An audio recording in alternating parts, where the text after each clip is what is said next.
Hello and welcome. स्वागत है आप सबका फिजियोलॉजी ई पाठशाला की क्लिनिकल केस सीरीज में। और आज हम बात करेंगे एक और इम्पॉर्टेंट क्लिनिकल कंडीशन की, जो कि है हाइपरथायरॉयडिज्म। वीडियो में आगे बढ़ने से पहले आप सभी से रिक्वेस्ट है कि अगर आपको आज का वीडियो पसंद आए तो फिजियोलॉजी ई पाठशाला को लाइक, शेयर और सब्सक्राइब करना बिल्कुल ना भूलें। चलिए मिलते हैं हमारे आज के पेशेंट से। A 35-year-old female visits the medicine OPD with complaints of cosmetic disfigurement caused by a midline neck growth since the past 3 months.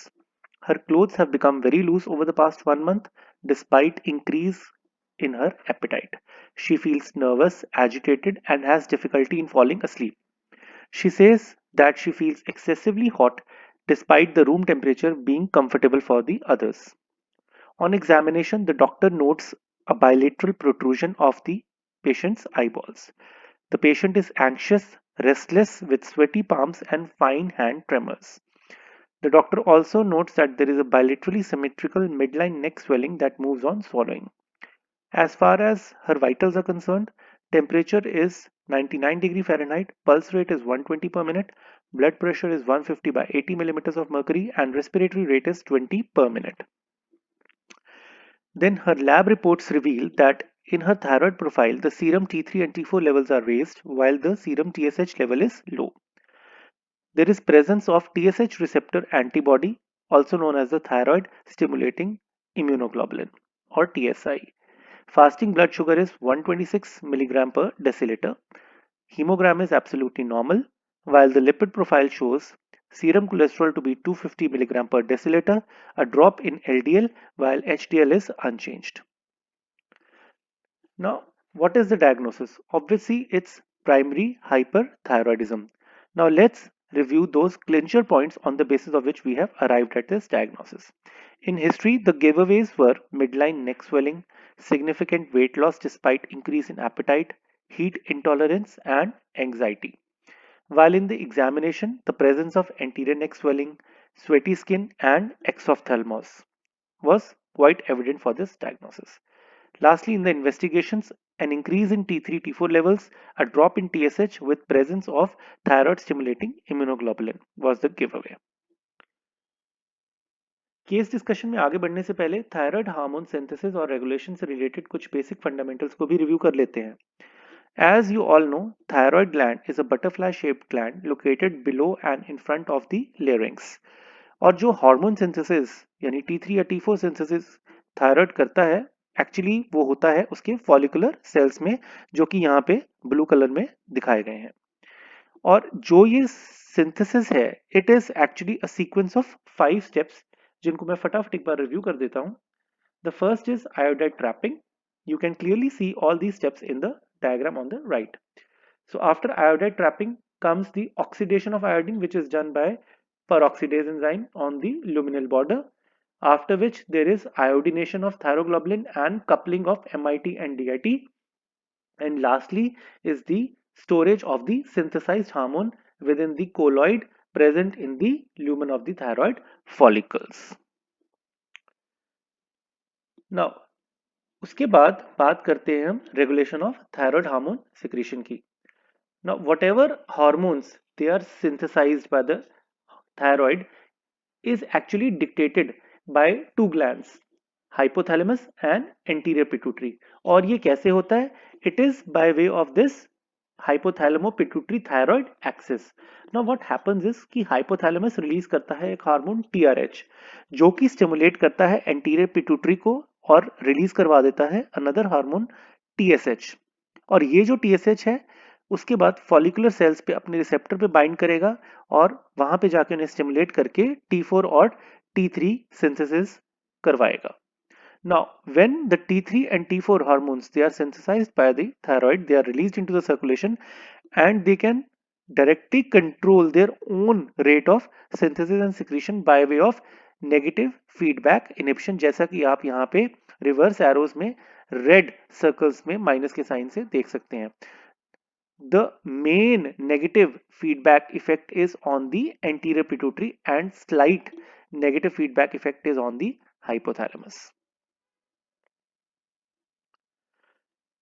Now let's discuss the common causes of hyperthyroidism. ये actually में दो categories में divided है depending on where the defect is lying. The first is primary hyperthyroidism, जिसके अंदर thyroid gland ही over active हो जाता है and start secreting more and more hormones, और इसका सबसे कॉमन कॉज है Graves disease. Then is toxic adenoma और टॉक्सिक मल्टीनोडुलर गॉइटर, जिसे प्लमर्स डिजीज भी कहते हैं। Another reason is thyroid carcinoma, and lastly it can be due to iodine excess, which is also called the Jod-Basedow phenomena.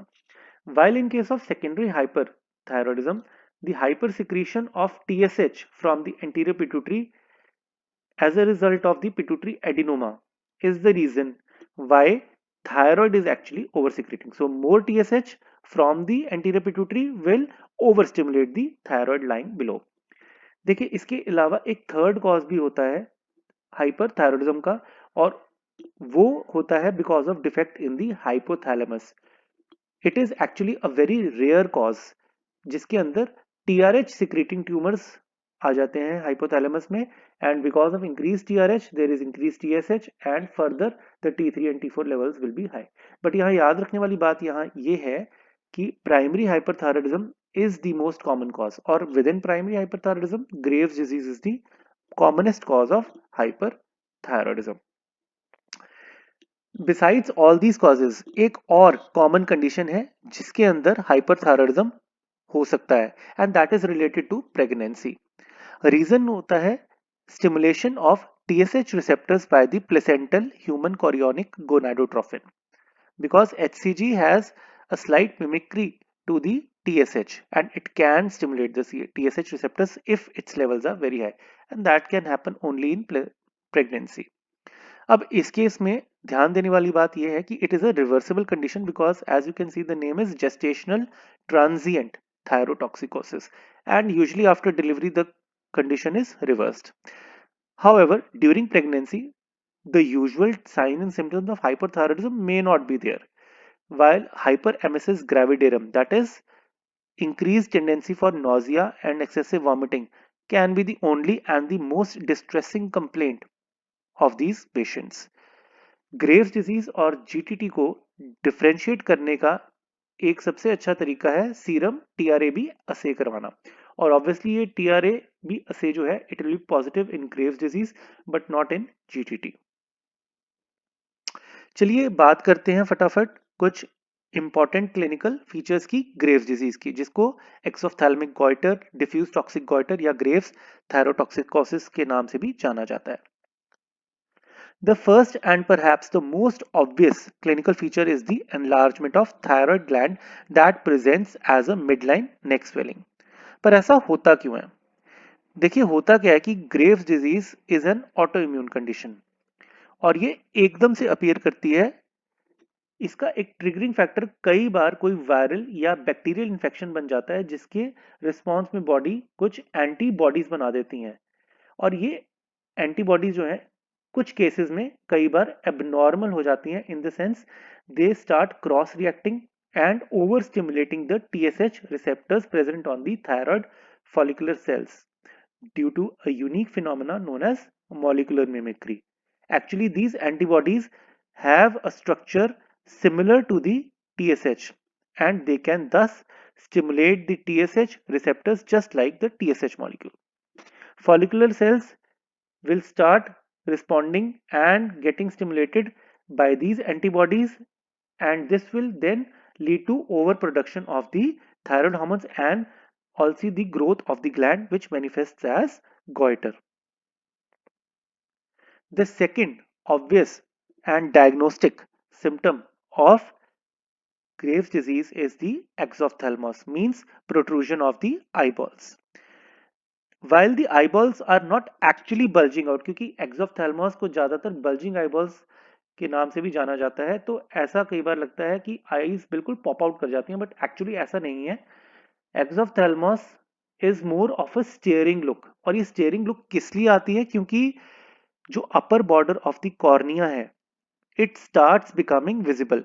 Normally अगर आप किसी की eyes को ध्यान से देखेंगे तो अपर border of the cornea is actually hidden by the upper eyelid, But in this case, what happens is because of the retroorbital inflammation caused by the thyroid stimulating immunoglobulin, there is accumulation of the fluid behind the eyeball which leads to its anterior pushing, और इस anterior push के कारण जो bulge create होता है eyeballs का, उसके कारण जो है lid retraction हो जाती है and the upper corneal margin becomes prominent, and this is a giveaway sign for exophthalmos. इसके कारण कई बार पेशेंट को कॉर्नियल ड्राइनेस और कॉर्नियल इन्फेक्शंस भी रहने लग जाते हैं. Now, thyroid hormones have a stimulatory effect on various metabolic and respiratory enzymes also. ठीक है, और इसी के कारण जो सिस्टेमिक इनके मैनिफेस्टेशंस हैं वो भी ऑब्वियस होते हैं. जैसे सीवीएस के अंदर there is tachycardia, palpitations, arrhythmias, hypertension. GIT में it can manifest as diarrhoea. While in case of neurological signs and symptoms, the most common ones are anxiety, nervousness, irritability, insomnia and tremors. Metabolic enzymes की stimulation का effect करवाने के कारण thyroid एक कैलोरीजेनिक hormone भी है.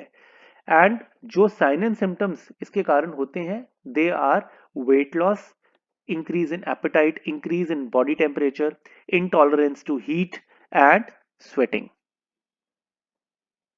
Now one more thing, चाहे hypothyroidism का केस हो चाहे हाइपर थायरॉयडिज्म का केस हो, menstrual abnormalities are almost always present in female patients. But ध्यान रहे कि जो menstrual abnormalities होंगी उनका कोई सेट पैटर्न नहीं होता. And the 5 main and commonly encountered menstrual irregularities such as menorrhagia, amenorrhea, dysmenorrhea, hypomenorrhea or even oligomenorrhea, any of these can be seen in either hyper or hypothyroidism. Now let's quickly discuss the lab investigations which should be done in these patients. The most relevant and obvious one is thyroid profile, which involves assay of serum T3, T4 and TSH levels. Now in case of primary hyperthyroidism, जिसमें over activity of thyroid is the reason, इसके अंदर क्या होता है, the T3 and T4 levels they are raised, और now these T3 and T4 they will start exerting a negative feedback effect on the anterior pituitary, जिसके कारण TSH levels लो हो जाएंगे. देन सेकेंडरी हाइपरथायरॉयडिज्म में क्या होगा, जिसमें डिफेक्ट जो था वो एंटीरियर पिट्यूटरी के लेवल पर था, और क्योंकि pituitary adenoma was the most common cause which resulted in increased TSH levels, तो ऑब्वियसली इस केस में टीएसएच लेवल्स भी हाई होंगे, और ये जो इंक्रीज्ड टीएसएच लेवल्स हैं ये फर्दर ऑन थायराइड को ओवर स्टिमुलेट करके T3 और T4 के लेवल्स को भी इंक्रीज कर देंगे. बट यहाँ एक चीज का ध्यान रखना जरूरी है कि जो ये increased T3 and T4 levels होंगे सेकेंडरी हाइपरथायरॉयडिज्म के, ये नेगेटिवली इनहिबिट नहीं कर पाएंगे वाया फीडबैक लूप इस TSH को, बिकॉज यहाँ जो TSH प्रोड्यूस हो रहा है वो carcinomatous cells of the pituitary से हो रहा है, and these carcinomatous cells are not affected by any kind of negative feedback regulation. इसके अलावा कुछ और इंपॉर्टेंट टेस्ट जो कि करवाने जरूरी हैं इस पेशेंट में, एक तो सीरम थायराइड रिलीजिंग एंटीबॉडी और thyroid stimulating immunoglobulin should be done, and it's presence is a direct indicator of Graves disease. इसके अलावा lipid profile will show increase in serum cholesterol, increase in free fatty acids, a drop in LDL because of its increased metabolism, and a drop in serum triglycerides due to lipolysis. Then serum creatinine and potassium levels will also be high in the serum, which indicates thyrotoxic myopathy. Then fasting blood sugar levels will be high, and in severe cases even frank diabetes mellitus may be present. Lastly, we'll discuss the treatment options for hyperthyroidism. सबसे important यहाँ पे dietary modification है, और diet में क्या modify करना है, the patient should be advised to reduce the intake of iodine rich foods such as iodised salt, sea foods and bread और अदर बेक्ड गुड्स. अब आयोडाइज्ड सॉल्ट की जगह रॉक सॉल्ट एडवाइस किया जा सकता है। इसके अलावा the patient should take more of the vegetables which have natural goitrogens such as broccoli, cauliflower, cabbage and radish. The drug treatment for these patients involves the use of three different kinds of salts. Number one is thiocyanates, which inhibit the iodine uptake, thus interfering with the thyroid hormone synthesis.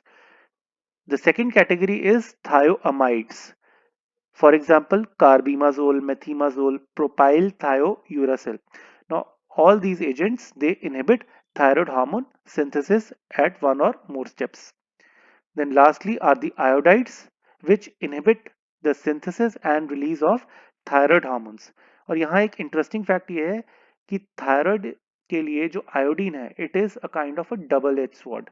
If the iodine levels are very high, then the thyroid gland is inhibited.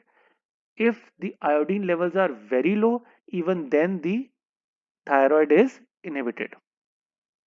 Then lastly is the surgical option for patients who are non-responsive to the medical therapy. और उन cases में partial या complete thyroidectomy is done. So उम्मीद है आपको आज का video पसंद आया होगा. अगर पसंद आया तो please hit that like button. We'll meet next time. Keep learning, keep growing.